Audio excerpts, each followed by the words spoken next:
এখন প্রথমত আসি আমার একটা FPGA ডিজাইন করতে আমার কি লাগে? FPGA টা বেসিক FPGA দেখতে এরকম হয়, হ্যাঁ? তো এখানে CLB থাকে। কয়টা CLB থাকে? ৪ টা CLB থাকে। ওকে? CLB এরপরে থাকে সুইচিং বক্স বা SB। SB থাকে কয়টা? ৫ টা। ৫ টা হ্যাঁ, টোটাল হচ্ছে ৯ টা আমার করতে হবে। একটা আদর্শ FPGA দেখতে হচ্ছে এরকম, হ্যাঁ? তো এখন CLB গুলার ফরমেশন কিভাবে হবে? এখানে 0, এখানে 1, এখানে 2, এখানে 3 তারপরে SB গুলো এভাবে ফরমেশন হবে। এখন আমরা আসি একটা সিএলবি দেখতে কিরকম? তো যদি আমরা এখানে আসি, একটা সিএলবি দেখতে হচ্ছে এই ফরম্যাটে আসবে। তো এটার নাম হচ্ছে লুকআপ টেবিল, এটার নাম হচ্ছে একটা ডি ফ্লিপ ফ্লপ, এটার নাম হচ্ছে একটা মাস্ক। তাই না? লুকআপ টেবিলে এখানে আমার কোন ভ্যালুগুলো বসবে? এখানে বসবে সাপোজ হচ্ছে এটা একটা আমার ধরে নিলাম কোনো একটা গেট, গেটের ইনপুটগুলো দেওয়া আছে। এই ৩ টা হচ্ছে ইনপুট, এটা হচ্ছে তার আউটপুট। শুধু এই আউটপুটগুলো আমার লুকআপ টেবিলে এখানে বসবে। আর লুকআপ টেবিলে যে ইনপুটগুলো থাকলো A0, A1 এবং S সেগুলো বসবে হচ্ছে এখানে। রাইট? তো এখন একটা ডি ফ্লিপ ফ্লপের কাজ কি? ডি ফ্লিপ ফ্লপের কাজ হচ্ছে আমার যেইটা ইনপুট দিব ওইটাই আমরা পাবো। মানে এখানে যে ইনপুটটা দিব এখানে সেটাই পাবো। বাট কথা হইলো ডি ফ্লিপ ফ্লপটা কি করে? একটু সময় নিয়ে আমার হচ্ছে আউটপুটটা দেয়। দ্যাট মিনস এটা হচ্ছে আমার কত ধরে নিলাম আমি হচ্ছে কি পাই? আমি হচ্ছে কি বলে ওইটাকে? আমি হচ্ছে একটু ডিলে পাইতে চাই। তার মানে আমি যদি ডিলে দরকার হয় সেখান থেকে আমরা কি ডি ফ্লিপ ফ্লপ পাবো। সাপোজ হইতেছে ডি ফ্লিপ ফ্লপের আউটপুটটা পাবো। সাপোজ হচ্ছে আমার এখানে 1 দিছি। তার মানে এখানে 1 ই পাইতেছি। সেই 1 টা কি ২ সেকেন্ড পরে পাইতেছি। তার মানে এইটা কি সরাসরি গেছে মাস্কে। আর এইটা কি একটু ডিলেড হয়ে গেছে। তখন একটা 2x1 মাস্কের ইনপুট কয়টা? ২ টা। তো ইনপুট মাস্ক কি করে? ইনপুটটা জাস্ট খালি পাস করে। বাদবাকিটাকে আটকায় দেয়। তো এখানে আমি দেখতেছি যে এই যে নীল কালারটা এখানে ইনপুট আকারে গেছে, নীল কালারটা এখানে কি আউটপুট আকারে আসছে। তার মানে আমার আউটপুটে কি আসছে? সরাসরি এটা আসছে। মানে নন ডিলেড ইনপুটটা আসছে আউটপুটে। আর যদি এইটা এখানে আসতো তাহলে আমার কি আসতো? ডিলেড আউটপুটটা আসতো। এখন আমি যদি এই যে সিলেক্টর লাইন এখানে যদি 0 বসাই তাহলে আমার এই যে উপরেরটা এখানে পাশে চলে আসবে অর্থাৎ নন ডিলেড আউটপুটটা আসবে। যদি আমি এখানে 1 দিই তাহলে ডিলেড আউটপুটটা কোথায় আসবে? মাস্কের আউটপুটে আসবে, রাইট?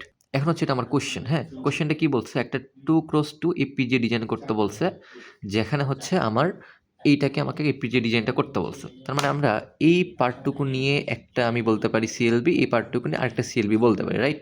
তো সেই জিনিসটা যদি দেখি যে এখানে আমরা দেখতে পাইতেছি CLB এটাকে 1 নাম দিছি, CLB এটাকে আমরা কি নাম দিছি? 2 নাম দিছি। এখন CLB 1 এর জন্য আমার কি করতে হবে? ডিজাইন করতে হবে। CLB 2 এর জন্য আমাকে কি করতে হবে? ডিজাইন করতে হবে। তো ডিজাইন করার জন্য আমরা সবার আগে এরকম বেসিক আর্কিটেকচার বানায় নিলাম, রাইট?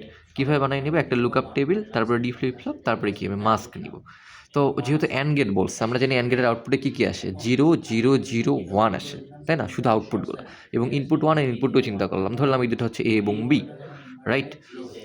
এখন কথা হইলো, এখন আমি দেখতেছি যে এই যে আমার CLB2 আছে, CLB2 তে ২ টা ইনপুট গেছে। একটা গেছে ইনপুট 3 থেকে, আরেকটা গেছে হইতেছে এই যে ডি ফ্লিপ ফ্লপের আউটপুট থেকে। তার মানে এখানে যে ইনপুট বা আউটপুট মানে ইনপুটটা এখানে গেছে, তারপরে যে আউটপুটটা আসছে, অর্থাৎ এই যে এই গেটের যে ইনপুটটা আসছে, এই ইনপুটটাকে ডিলেড ইনপুট, এটা কি নন ডিলেড একটা ইনপুট, মানে ডিলে করা হয় নাই, মানে ডি ফ্লিপ ফ্লপ নাই। তার মানে আমরা বুঝতেছি প্রথমটার জন্য যদি চিন্তা করি, অর্থাৎ CLB1 এর ক্ষেত্রে যদি চিন্তা করি ডিজাইন করতে, আমি সবার আগে কি করব? AND গেটটার আউটপুটটা এখানে বসাই দিব লুকআপ টেবিলে। কারণ আমরা দেখতে পাইছি এটা ডিলেড। তো ডিলেড মানে কি? ঠিক আছে? ডিলেড মানে হইলো এই যে আমার হচ্ছে নীল কালার দিয়ে এখানে বোঝানো হইছে। অর্থাৎ এখানে আমি যদি মাস্কে 1 দিই, 1 দিলে এটা কি ডিলেড হবে। আর এখন আমরা আসি CLB2 র ক্ষেত্রে, হ্যাঁ? CLB2 র ক্ষেত্রে আমরা ১ম এ লুকআপ টেবিলটা লিখে নিছি। কারণ আমরা জানি যে এটা XOR গেটের ক্ষেত্রে আউটপুটে কি আসে? 0, 1, 1, 0 আসে। তাই না? তো এখানে আমার কি দরকার? নন ডিলেট। নন ডিলেট হলে আমাকে তাহলে সিলেক্টরে কত দিতে হবে? সিলেক্টরে দিতে হবে 0। এখন আমরা আসি কনফিগারেশন বিটগুলা লিখব। তো আমার ডিজাইন করার ক্ষেত্রে আমি মোট ৯ টা ডিজাইন পাবো। অর্থাৎ ৪ টা CLB-র ৪ টা কনফিগারেশন বিট পাবো আর ৫ টা সুইচিং ব্লক পাবো। সুইচিং ব্লকের বিষয়টা একটু পরে আসতেছি। এখন আমরা আসি কনফিগারেশন বিট। কনফিগারেশন বিট কি হবে? আমি পাশাপাশি লিখব। কি পাশাপাশি লিখব? এই যে লুকআপ টেবিলের ভ্যালুগুলা পাশাপাশি লিখব। তারপরে হয় 0 আসবে না হলে হয় 1 আসবে। অর্থাৎ ৫ ডিজিটের। তো এই 1 টা কখন লিখব? যখন আমি ডিলিট পাবো। আর 0 টা কখন লিখব? যখন নন ডিলিট পাবো। রাইট? তো তার মানে ১ম যেটা আসছে অর্থাৎ CLB1 এর এই পার্টটা, হ্যাঁ? এখানে যেটা আসছে সেটা কি? সেটা হচ্ছে ডিলেড। তার মানে আমি এই প্রত্যেকটা ভ্যালু লেখার পরে তারপরে কি একটা 1 লিখব। আর এই যে XOR গেট যেটা আছে, XOR গেটেরটা কি? নন ডিলেড। নন ডিলেড হলে কি লিখব? এই পুরোটা লেখার পরে তারপরে আমরা কত লিখব? 0 লিখব। তার মানে এই ২ টাই কি? আমার মূলত CLB1 এবং CLB2 যেটা ইউজ করছি। হ্যাঁ? আমি সেটার ২ টার কি? সেটার ২ টার হইতেছে আমার CLB-র ভ্যালু অর্থাৎ কনফিগারেশন বিট। এখন আমরা আসি যে আমার আদর্শ যে FPGA-টা আছে, আদর্শ FPGA-টা দেখতে হচ্ছে এরকম হবে। রাইট? তার মানে এই আদর্শ FPGA-তে ওটাকে কি করতে হবে? ইমপ্লিমেন্ট করতে হবে। রাইট? তো এখন ইমপ্লিমেন্ট করতে হবে আমরা কিভাবে? আমরা ২ টা সিএলবি কাজ করছি। আমরা সিএলবি ওখানে 1 এবং 2 নিছি। বাট এখানে তো 1 এবং 2 টাকে আমাকে কি করতে হবে? চেঞ্জ করতে হবে। তো আমি সিএলবি 0 এবং সিএলবি 2 তে এই জিনিসটা বসাবো। কেন বসাবো? কারণ আমি ডাটাটা পাস করতে চাই অলওয়েজ এল শেপে। অর্থাৎ এইভাবে ডাটাটা আসবে, তারপর ডাটাটা এইভাবে যাবে। অথবা ডাটাটা এইভাবে যাবে।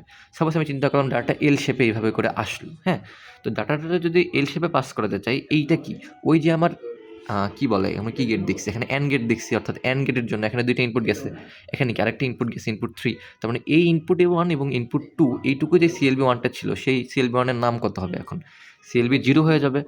আর এই যে সিএলবি 2 টা ছিল, এই সিএলবি 2 এর নাম এখন কত হবে? সিএলবি 2 ই থাকবে। অর্থাৎ ডাটাটা এখান থেকে গিয়ে এখানে গেল। এখন আমি অলরেডি সিএলবি 0 এর ভ্যালু কত বের করছি? সিএলবি 0 এর ভ্যালু বের করছি যে 00011 এবং সিএলবি 2 এর ভ্যালু কত বের করছি? 01100। এই ২ টা হইতেছে এখন আমি আমার অ্যান্সারে বসাই দিব। কোনটা আমার অ্যান্সার? এইটা। সিএলবি 0 তে বসাইছি, সিএলবি 2 তে বসাইছি। এখন আমরা আসি এই যে সিএলবি 1 টা ছিল। আমি যেহেতু এল শেপে ডাটা পাস করছি, সিএলবি 1 টা কি? আমরা এটা কোনো কাজ করি নাই। তার মানে এটা কি করতে হবে? ডন্ট কেয়ার বসাইতে হবে, রাইট? ওকে। এখন বাদবাকি থাকলে এই সুইচিং ব্লকগুলো, এগুলো কি? সব 0, 0। কেন 0, 0? কারণ এগুলো তো আমরা ইউজ করি নাই। কারণ ডেটাটা পাস করছি আমরা কোন শেপে? এল শেপে, তাই না? এখন আমরা আসি হচ্ছে সুইচিং ব্লকস দেখতে কিরকম হয়? সুইচিং বক্স দেখতে হচ্ছে আমাদের এরকম হয়, রাইট? অর্থাৎ একটা হুইটস্টোন ব্রিজের মতো টোটাল 6 টা এনমস থাকে। এখন একটা জিনিস মনে রাখতে হবে, এই যে নাম্বারিংগুলো আমরা ইচ্ছামতো করতে পারি। এই যে এটা 1, 2, 3, 4 ইচ্ছামতো দিলাম, বাট যখন লম্বাভাবে যায় অর্থাৎ এই বরাবর আসতেছে, তখন আমরা এই মসটাকে চিন্তা করব 5 নাম্বার মস এবং এই মসটাকে চিন্তা করব কি 6 নাম্বার মস। এটা অলওয়েজ। এখন যখন লম্বাভাবে যায় তখন ডেটাটা 5 নাম্বার মসে হচ্ছে 1 এবং 6 নাম্বার মসে কত হবে? 0 হবে, রাইট? তাহলে আমার এখানে সুইচিং বক্স লাগতেছে কত? 1 এবং 4 লাগতেছে। বাদবাকিগুলো কিন্তু 0, রাইট? এখন 1 এ কি করতেছে? লম্বাভাবে ডেটা পাস করতেছে। তার মানে লম্বাভাবে ডেটা পাস করলে 5 নাম্বার যে বিটটা আছে সেটা কত হবে? 1। বাদবাকি সব বিটটা কত হবে? 0 হবে। আর এখানে কি ভূমি বরাবর ডেটা পাস করতেছে। ভূমি বরাবর ডেটা পাস করলে 6 নাম্বার বিটটা হবে 1, বাদবাকি সব বিট কত হবে? 0 হবে। তাহলে আমরা যদি দেখি অ্যান্সারটা SB1 এ 5 নাম্বার বিটটা কত? 1, বাদবাকিগুলো কি? 0। এবং SB4 এ কত? 6 নাম্বার বিটটা 1, বাদবাকি সব 0, বাদবাকিগুলো কি? 0 বিট। এখন এই CLB3 যেটা দেওয়া আছে, তো ম্যামের স্লাইডে CLB3 তে এখানে হোয়াট চিহ্ন দেওয়া আছে, বাট মূলত আমরা ম্যাম ক্লাসে বলছিল যে আউটপুটটা আমরা কি দিয়ে দেখি? একটা OR গেট দিয়ে দেখি। তাহলে এখানে CLB3 তে আমরা OR গেটের লুকআপ টেবিলের ভ্যালুগুলো বসাবো। সেটা কত হবে? 0 তারপরে 111। এখন লাস্টের ডিজিটটা সেটা আমি 0 দিই অথবা 1 দিই, আমার অ্যান্সার তো সেমই আসবে। অর্থাৎ আমার উদ্দেশ্য কি? আউটপুট পাওয়া। সেটা ডিলেড পাওয়া অথবা নন ডিলেড পাওয়া, সেটা ফ্যাক্টর না। যদি কোশ্চেনে বলা হয় যে ডিলেড আউটপুট দেখাও, তাহলে আমরা এখানে লিখবো CLB3 তে 0111 লিখবো। তার মানে এইটা হচ্ছে আমার টোটাল অ্যান্সারটা। এখন যদি আমি এই জিনিসটাকে পাস করাতে চাইতাম এই দিক থেকে, হ্যাঁ? তাহলে আমার এই যে CLB 0 এর জায়গায় 0 লিখছি, এই CLB 2 তে যে ভ্যালুগুলো লিখতাম সেগুলো কি CLB 1 এ যাবে। আর SB 0 এর ভ্যালু তাহলে কত হইতো? SB 0 তখন আমি ইউজ করছি। SB 0 এর ভ্যালু হইতো, যেহেতু ভূমি বরাবর গেছে, তার মানে লাস্টের ডিজিটটা কত হইতো? 1 হইতো। SB 3 যখন লিখবো তখন 5 নাম্বার ডিজিটটা কত হইতো? 1 হইতো। বাদবাকি সব 0। এবং SB 0, SB 1, SB 2 এবং SB 4 তখন কি হইতো? 0 হইতো। তো পরীক্ষায় যদি কোশ্চেনটা আসে তাহলে আমাকে সবার আগে যে কাজটা করতে হবে, সবার আগে আমাকে এইটাকে আগে ডিফাইন করে দিতে হবে এবং কোন দিকে আমি নিয়ে যাচ্ছি। মানে ডেটাটা কোনভাবে শেপ করতেছি, অর্থাৎ এল শেপে কাজ করতেছি, তখন এল এরটা আমাকে লিখতে হবে, ঠিক আছে? এরপরে যে কাজটা করতে হবে, আমাকে 2 টা CLB এভাবে করে দেখাইতে হবে। এরপরে কি করতে হবে? আমাকে বিটগুলা বের করতে হবে, হ্যাঁ? বিটগুলা বের করে বসাইতে হবে। এটা হচ্ছে আমার ফাইনাল অ্যান্সার।